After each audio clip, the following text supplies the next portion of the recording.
Okay, good morning. For today, I am going to discuss factoring quadratic expressions in the form of ax squared plus bx plus c, where a, the numerical coefficient of the leading term, is equal to positive 1.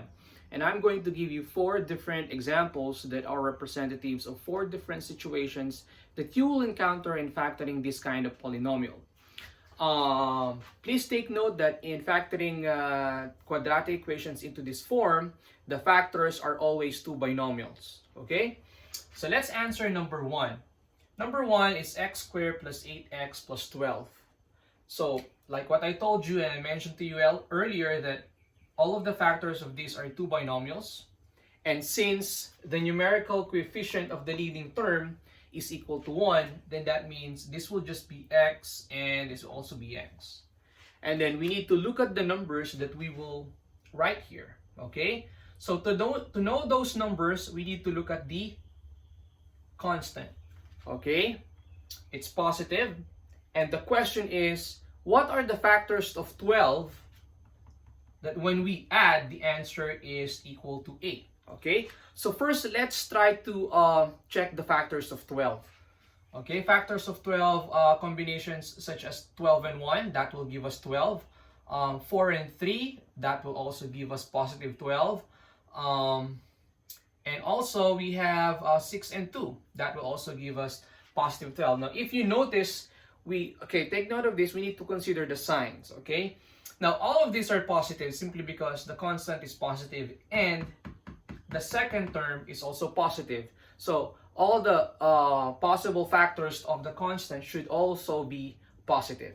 Okay, 12 times 1, that will give us 12. 4 times 3, that will also give us 12. And 6 times 2, that will also give us 12. Now, which among those pairs will give us a sum of 8? Definitely, the answer is 6 and 2. So we're looking at 6 and 2. So both are positive, so that's plus 6 and plus 2, or plus 2 and plus 6. So these are the factors of x squared plus 8x plus 12. Okay? Now, let's proceed to the second example, x squared minus 11x plus 30. Now, if you're going to look at these two examples, the only difference is that the second term, in terms of sign. Here, the second term is positive, and in the second example, the second term is positive, is negative rather. So if you see negative and positive, then we're looking at factors that are both negative. Okay, please take note of that. If this is negative and this one is positive, then we're looking at factors of the constant that are both negative. Again, factors of polynomial or quadratic expression into this form where a is equal to 1 are both binomials or 2 binomials. And then we need to look at the factors of 30, that when we add, the answer is negative 11. Okay? Again, this is negative 11 and this is positive 30. This is positive 8 and this is positive 12. In example number 1, all of the factors are positive. In the second example, we need to look at the factors that are negative. Okay? Both are negative. Okay? So let's try to look at those factors. Negative 30 and negative 1, that will give us positive 30. Negative 15 and negative 2, that will give us negative 30. Also, we have negative 6 and negative 5, that will also give us positive 30. And of course, we can also have negative 10 and negative 3, and that will also give us positive 30. Okay, and then the second question is, what are the factors that will give us a sum of negative 11? Okay? This is negative 31, this is negative 17, this one is negative 11. So therefore, we're looking at negative 6 and negative 5.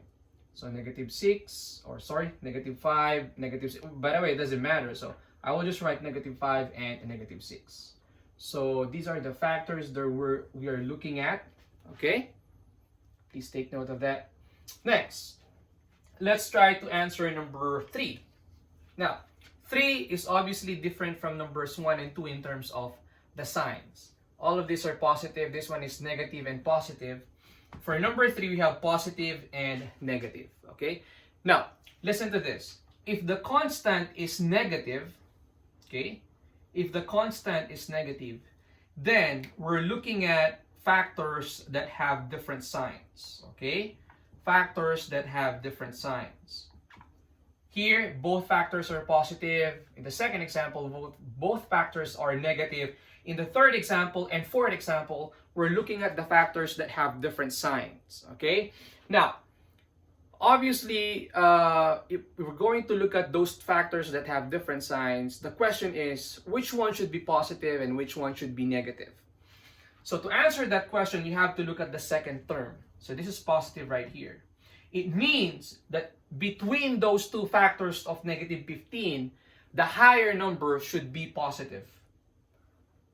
I will repeat that, okay? Again, this is negative 15. That means one factor should be positive and the other factor should be negative. The question is, which one should be positive and which one should be negative? To answer that question, you have to look at the second term. That will tell you the sign of the larger number. So if this is positive, that means the larger number, okay, between those two factors should be positive, okay? So that means if we try to find those factors, let's say negative 15, I can have positive 15 and negative 1, okay? This is positive because the second term is positive, so the larger number should be positive. I can also have positive 5 and negative 3. What else? Okay, so that's it. Now, the second question is, which will give us a sum of positive 2x? So 15 minus 1 or 15 plus negative 1, okay, that will give us positive 14. Now, 5 plus negative 3, that will give us positive 2x. So that means this is plus 5 and negative 3. Okay? So negative 5 times positive, negative 3 times positive 5 is negative 15. Also, positive 5 times negative 3, positive 5 plus negative 3, that will give us positive 2. And the last one is, we have here x squared minus 4x minus 15. Now, just like in number 3, okay, if we're looking at the constant here, which is negative 21, that means the factors should have different signs. Okay, one should be positive and the other one should be negative. Okay, now, which one should be positive and which one should be negative? Okay, similarly, in number 3, you have to look at the second term to determine the sign of the larger number. Here, the second term is negative. So that means the larger number between those two factors should be negative.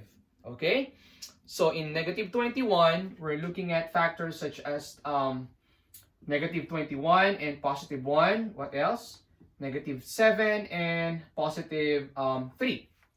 So if we add these two, which will give us a sum of negative 4? Definitely, it's negative 7 and positive 3. So that means this is negative 7 and positive 3. Okay? So this is the factors of x squared minus 4x minus 21 or x minus 7 and x plus 3.